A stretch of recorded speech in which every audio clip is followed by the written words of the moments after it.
अस्सलाम वालेकुम नाज़रीन, सियासत.com पर आप सबका इस्तकबाल है। फैज़-ए-आम ट्रस्ट पिछले 38 सालों से शहर औरंगाबाद, शहर हैदराबाद के अलावा मुल्क में जहां कहीं भी गरीब ज़रूरतमंद हो या आफात समावी हो या फिर फसादात के मुतासरीन हो या फिर गरीब यतीमों की किफ़ालत हो, हमेशा सबसे पहले आगे आकर इनकी मदद के लिए अपना दस्ते ताउन पेश करते हैं। 1982 ईस्वी में शहर औरंगाबाद में जनाब जुल्फ़िकार हुसैन साहब मरहूम की जानिब से फैज़-ए-आम का क़याम अमल में लाया गया और तभी से गरीबों, यतीमों, बीमारों और बेरोज़गारों की मदद का सिलसिला चलता रहा और अल्हम्दुलिल्लाह 38 साल हो गए हैं। ये सिलसिला आज भी जनाब इफ्तिखार हुसैन साहब ने जारी रखा हुआ है। जनाब जुल्फ़िकार हुसैन साहब का दिल गरीब और ज़रूरतमंद अफराद के लिए तड़प उठता था। वैसे ही जनाब इफ्तिखार हुसैन साहब भी गरीबों की मदद के लिए सबसे पहले आगे आगे रहते हैं। फैज़-ए-आम के कारनामों में सबसे बड़ा कारनामा गरीब और यतीमों को तालीम से आरास्ता करना है। इनके इस कार खैर से आज हज़ारों मुसलमान लड़के लड़कियां तालीम से रोशनास होकर दुनिया भर में अपनी तालीमी काबिलियत का भरपूर फ़ायदा उठा रहे हैं और आज भी केजी से पीजी तक कई ख़ानदानों के नौनिहालों को फैज़-ए-आम की जानिब से तालीम से आरास्ता करने का सिलसिला जारी है। फैज़-ए-आम का आगाज़ क्यों हुआ, इसके पीछे क्या वजह है, जनाब जुल्फ़िकार हुसैन साहब मरहूम क्यों फैज़-ए-आम का क़याम अमल में लाए, इस बारे में जानने के लिए हम एक क़दीम वीडियो पेश कर रहे हैं जिसमें खुद जुल्फ़िकार हुसैन प्रिंस मुफ़क्कम जा की मौजूदगी में साल 1988 में हैदराबाद में फैज़-ए-आम का क़याम अमल में लाते हुए बयान कर रहे हैं। मैं आपको सिर्फ चंद बातें अर्ज़ करना चाहता हूँ कि 26 अगस्त 1982 को औरंगाबाद में एक दर्दनाक वाक़या हुआ और यही वाक़या इस इदारे की बुनियाद का सबब बना है। इस तारीख़ को औरंगाबाद की गुंजान आबादी चौक में एक छोटा सा मकान जिसमें 7 अफराद का एक ख़ानदान किराए से रहता था, एकाएक छत गिरने से उसके नीचे दब गया। शहर के सभी लोग दौड़े, महल्ले के दौड़े और जो दब गए थे लोग उन्हें निकालने की कोशिश की। बच्चे ज़ख्मी हालत में, बहुत ज़ख्मी हालत में बाहर निकाले गए, लेकिन उनके माँ बाप जो है वो इस हादसे में अपनी जान खो गए थे। बीमारों को, जो ज़ख्मी हैं, उनको दवाखाने में शरीक किया गया, उनका इलाज हुआ, लेकिन जो उनके पालनहार थे, जो उनको की परवरिश के ज़िम्मेदार थे, वो दोनों मियाँ बीवी जो है, माँ बाप जो है, वो इस हादसे का शिकार हो गए और वो जो है वो इस अब दुनिया में नहीं रहे। अब सवाल ये था कि इस बाकी बच्चों को, 5 बच्चों को, जिनमें 4 लड़के और एक लड़की थी, उसके गुज़र बसर का और उसकी बाज़ाबात कारी का रिहेबिलिटेशन का क्या इंतज़ाम किया जाए। मैं भी वहाँ, जब यह हादसा हुआ तो उस वक्त मैं भी वहाँ मौजूद था। बीमार उन ज़ख्मियों को दवाखाना ले जाने में मुझसे जो कुछ भी मदद हो सकती थी मैंने की और उसके बाद मैं सोचता रहा कि अब इन बच्चों का क्या होगा जो बिल्कुल बेसहारा हो गए हैं। न इनके लिए रहने के लिए कोई मकान है, न रोज़ी का कोई सहारा है।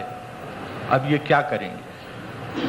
उसी वक्त जो है मेरे जहन में ये बात आई कि आज ये छोटा सा वाक़या हमारे सामने हुआ है तो हम फ़िक्रमंद हैं, लेकिन हमारी सोसाइटी में, हमारे समाज में, हमारे मुल्क में ऐसे आए दिन कितने वाक़यात होते रहते हैं जिसमें कितने लोग इस तरह के हादसात का शिकार होते हैं और उनका क्या होता होगा। चुनाचे मैंने तहैया किया कि इस ख़ानदान को तो हम दोबारा बसाएंगे ही, लेकिन इसके साथ एक छोटा सा ऐसा इदारा भी कायम करेंगे कि जिससे ऐसे मौक़ों पर हम समाज के इन दुखी लोगों की कोई खिदमत अंजाम दे सकें। कुछ दर्दमंद दिलों को हमने जमा किया और 1983 में फैज़-ए-आम ट्रस्ट की बुनियाद रखी गई। फैज़-ए-आम ट्रस्ट के नाम के ताल्लुक़ से मैं ये वाज़े कर देना चाहता हूँ कि ये नाम جو ہے کسی شخص کے سے تعلق نہیں رکھتا، کسی سماج یا کسی مذہب سے تعلق نہیں رکھتا، بلکہ اس کی معنی اتنی صاف اور اتنی واضح ہے کہ جو ہمارے مقاصد کو سمیٹ لیتی ہے۔ اسی لیے ہم نے فیض کا نام چنا ہے۔ فیض کے معنی جب آپ جانتے ہیں کہ ایک جو ہے چیریٹی یا جو فائدہ پہنچانا ہے، وہ سب کو بغیر کسی بلا تخصیص مذہب و ملت سبھی کو فائدہ پہنچانے والا ادارہ، عام لوگوں کے لیے۔ اسے باضابطہ رجسٹر کروایا گیا۔ تو 1984 میں ہم نے اس کی ایک شاخ یہاں حیدرآباد میں قائم کی، اور آج اسی شاخ کی جانب سے آج کا یہ جلسہ منعقد کیا گیا ہے۔ اس طرح کے ہمارے جو مختلف تعلیمی سلسلے میں اور بیماروں کے لیے اور ریہیبلیٹیشن کے لیے کام پچھلے 15 سالوں سے چلتا ہی رہا ہے۔ میں نے اس بات کی خواہش کی تھی اورنگ آباد کے ہمارے ساتھیوں سے کہ وہ اس طرح کے پروگرام منعقد کریں تاکہ عوام کو یہ اندازہ ہو کہ سماج میں کیا ہو رہا ہے۔ ہم قطعاً یہ نہیں چاہتے کہ اس کا مقصد ہماری کوئی تشہیر ہے، ہم کوئی اپنا بڑاپن بتلانا چاہتے ہیں، بلکہ ہماری خواہش یہ ہے کہ سماج میں اس طرح کا احساس پیدا کیا جائے کہ اس طرح کے واقعات ہوتے رہتے ہیں، اور ہمارے سماج کے سبھی لوگ جو ہے ایسے موقعوں پر ہمارے ساتھ تعاون کریں۔ حاضرین، ہمارے فیض عام ٹرسٹ نے اب تک پچھلے 15 سالوں میں کئی ہمارے جو ایک تقریباً جو ہے 56 طلباء جو ہے وہ اس وقت MBBS کی تعلیم مکمل کر کے، ان میں سے کئی جو ہے پوسٹ گریجویشن کر کے آج جو ہے اپنی کامیاب زندگی گزار رہے ہیں۔ 36 انجینئر مختلف شعبوں میں خدمت انجام دے رہے ہیں جو فیض عام ٹرسٹ ہی کی مالی تعاون سے جنہوں نے اپنی تعلیم مکمل کی ہے۔ 6 طلباء و طالبات کو ہم نے ہائر ایجوکیشن کے لیے UK اور امریکہ بھیجا ہے، اور اللہ کے فضل سے سبھی جو ہے کئی اس میں سے کچھ بچے تو تعلیم ختم کر کے اچھے کاروبار میں، اچھی ملازمتوں میں لگ گئے ہیں اور ایک خوشحال زندگی گزار رہے ہیں۔ بیماریوں کا سلسلہ کے تعلق سے آپ اچھی طرح جانتے ہیں کہ کچھ ایسی بیماریاں ہیں جیسے کینسر ہے، ہارٹ کی بیماری ہے، یا جو ہے گردے کی بیماری ہے، کڈنی ٹربلز جو ہیں، ان کے لیے علاج تو ممکن ہے، لیکن علاج کے لیے اتنا پیسہ خرچ ہوتا ہے کہ وہ ایک عام آدمی کے بس کی بات نہیں ہے۔ ایسے موقعوں پہ ہی فیض عام ٹرسٹ کی ضرورت محسوس ہوتی ہے کہ اگر کسی ہارٹ کے مریض کا آپریشن کروانا ہے، بائی پاس سرجری کروانی ہے، تو اس کے لیے تقریباً 1 لاکھ روپیہ لگتا ہے۔ تو جو آدمی ایک عام آمدنی والا آدمی اتنا بڑا خرچ تو برداشت نہیں کر سکتا، اور نہ کوئی ایک ادارہ جو ہے اس کی ضرورت کو پورا کر سکتا ہے۔ تو یہاں فیض عام ٹرسٹ آگے بڑھتا ہے اور وہ اس طرح سے اپنے بہی خواہوں سے، اپنے جو ہمدرد ہیں فیض کے، ان کے سامنے دست سوال دراز کرتا ہے، اور اس طرح یہ ہارٹ کے یا کینسر کے یا جو کڈنی ٹرانسپلانٹ کے بیماروں کے علاج کا انتظام ہوتا ہے۔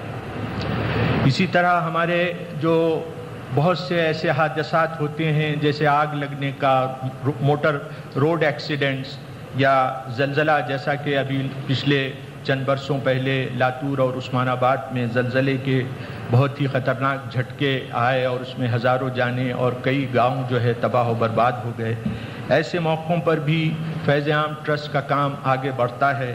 چنانچہ جب یہ لاتور اور عثمان آباد میں زلزلے کے جھٹکے آئے تو ہمارے حیدرآباد سے ہمارے ساتھی ایک بڑی ٹیم لے کر، ضروری سامان لے کر وہاں جو ہے لاتور کے علاقوں میں، گاؤں میں پہنچے، اور جو کچھ بھی ہو سکتا تھا انہوں نے اپنی خدمت انجام دی۔ اس تقریر سننے سے پتہ چلا ہے کہ آج ہی کے دن یعنی 26 अगस्त 1982 में औरंगाबाद शहर के एक मोहल्ले में एक घर मुनहदिम हो गया, जिसके बाद जनाब जुल्फ़िकार हुसैन ने फैज़ आम का क़याम अमल में लाया, जिसके लिए आज के दिन को यादगार बनाते हुए जनाब इफ्तिखार हुसैन साहब सेक्रेटरी फैज़ आम ने इनकी टीम के हमरा जुल्फ़िकार हुसैन साहब को खिराज अक़ीदत पेश करने के लिए काचीगुड़ा इलाके में पिछले हफ्ते हुई बारिश से एक मकान की दीवार मुनहदिम हो गई थी, जिसको फैज़ आम की जानिब से तामीर करवाया जा रहा है। और फैज़ आम की टीम जनाब इफ्तिखार हुसैन साहब के हमरा यहाँ का दौरा करते हुए जुल्फ़िकार हुसैन साहब को खिराज अक़ीदत पेश किया। इससे कबल भी ये घर के ज़िम्मेदार मोहम्मद सादिक के बच्चों को फैज़ आम ने स्कॉलरशिप के ज़रिए हर साल इनकी तालीमी ख़र्च को बर्दाश्त किया है। चलिए इस मौके पर फैज़ आम के सेक्रेटरी जनाब इफ्तिखार हुसैन साहब का बयान और मोहम्मद सादिक के बयान का हिस्सा आपके लिए पेश किया जा रहा है। आज हम लोग यहाँ पर आए हैं फैज़ आम की टीम के साथ। मेरे साथ डॉक्टर मखदूम मोहिउद्दीन जो ट्रस्टी हैं वो, और सत्तार मैनेजर हैं फैज़ आम ट्रस्ट के, और फील्ड ऑफिसर आज़म। ये जगह पे हम इस बात से आए हैं कि यहाँ को पता चला था कि दीवार बारिश के सबब गिर गई थी। तो जब हमने पता चला है तो मालूम हुआ कि ये हमारे पुराने बेनिफिशरीज़ हैं, जिनके हम बच्चों की तालीम भी करवा रहे हैं, और उनको काफ़ी सालों से हम अलग अलग तरीक़े से उनकी मदद भी कर रहे हैं। और आज का दिन ख़ासियत से बहुत ही मेरे लिए बहुत ही जो है यादगार दिन है, क्योंकि आज के दिन 26 अगस्त 1982 को ये गैर मामूली हादसा इसी किस्म का औरंगाबाद में रूनुमा हुआ था, जिसमें वहाँ के चेयरमैन फैज़ आम ट्रस्ट के, जिन्होंने फैज़ आम कायम किया था, जनाब जुल्फ़िकार हुसैन मरहूम साहब ने उस फैमिली की मदद की थी और उसको रिहैबिलिटेट किया था। और उसी की याद मनाते हुए आज ठीक उसी दिन 38 साल के बाद उसी किस्म का एक हादसा यहाँ पेश आया, और बारिश की वजह से उनके 2 दीवारें और एक कमरा जो है टूट गया। अब हम उसकी मरम्मत के लिए करवा रहे हैं और यहाँ हाजिर हुए हैं। तो मैं ये वाक़े को उस वाक़े के साथ मिलाना चाहता हूँ जो हमारे मरहूम भाई जुल्फ़िकार हुसैन ने इसकी इब्तिदा की थी।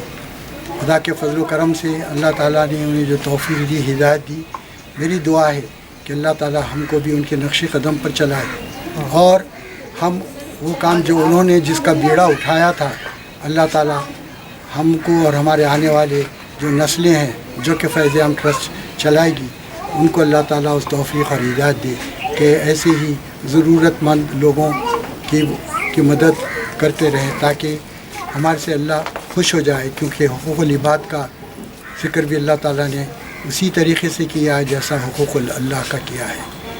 ये आज के दिन का ये वाक़या मैं खिराज पेश करता हूँ जुल्फ़िकार हुसैन साहब की याद में और उनके कामों के सिलसिले में, और दुआ गो हूँ कि अल्लाह ताला उनके मशअल राह पर हमको चलाए, और उनके जो भी काम हैं और उनके जो बरक़ात हैं, अल्लाह ताला उनसे उनको नेमतों से नवाजें, और जन्नत के आला से आला जगहों पर उनका मुकाम हो। आमीन। हेलो अस्सलाम वालेकुम साहब, मेरा नाम मोहम्मद सादिक है। मस्जिद ठक्की जेल के पीछे रहता हूँ मैं। 19 अगस्त को मेरा घर गिर चुका था। फैज़ आम ट्रस्ट में मैं इत्तला करा, वहाँ से टीम आके मेरे को हेल्प करे सब। मैं उनका बहुत बहुत दिल से शुक्रगुजार हूँ। अभी भी कर रहे हैं मेरी मदद। मेरे बच्चों को भी 2 माह से फीस के लिए मदद होती थी। मेरे को 3 बच्चे हैं साहब, 2 लड़कियाँ 1 लड़का है। तो बच्चों को मेरी मदद होती है। इंशाल्लाह मैं उनसे बच्चों को भी सिखाऊंगा कि अच्छी तालीम हासिल करो, जो अपने से हो सकता है बेटा ट्रस्ट को भी वैसा दिए वैसे काबिल बनो बोल के मैं कहे दिल से शुक्र अदा करता हूँ साहब का, जो आए मेरे को स्पॉट पे साथ दिए। मुझे कोई साथ नहीं दिए थे माशाल्लाह से। मेरे 9 बहना 3 भाइयों की फैमिली रहे के बावजूद भी नहीं आए थे, और मेरे को इफ्तिखार साहब के टीम आई आके इंक्वायरी करे, मेरे को सामान दिलाए, मेरे को हर चीज़ के लिए मदद करे साहब। मैं दिल से शुक्रगुजार हूँ साहब का। मेरे मासूम बच्चे परेशान थे, मैं परेशान था, इधर उधर फिर रहा हूँ था, कोई साथ नहीं दिए मेरे को साहब दिए, और साहब हमेशा से देते भी आए मेरे वालिद की सूरत से, वालिद के ज़माने से साहब। बहुत बहुत शुक्रिया साहब। अल्लाह हाफ़िज़।